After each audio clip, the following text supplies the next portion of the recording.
उद्धव ठाकरेंनी कार्यकर्त्यांसह उमेदवारांना कानमंत्र दिलाय। सत्ताधारी पक्ष पातळ यंत्री आहेत, ते सामदाम दंडभेदचा वापर करतील, त्यांना निष्ठा आणि कणखरपणा दाखवण्याची वेळ आली आहे। त्यांनी पैसे फेकले तर तुम्ही त्यांनाच फेका, असा थेट इशारा उद्धव ठाकरेंनी दिलाय।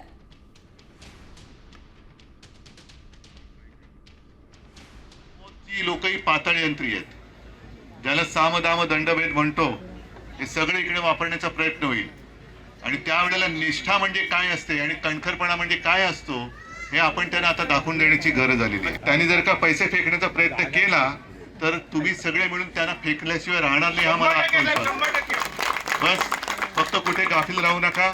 आणि 16 तारखेला वाजत गाजत गुलाल उधळत, विजयाचा गुलाल उधळत सगळ्यांना मनापासून शुभेच्छा देतो। ना महापौर आपलाच बसणार आहे, मराठी महापौर बसणार, नक्कीच बसणार।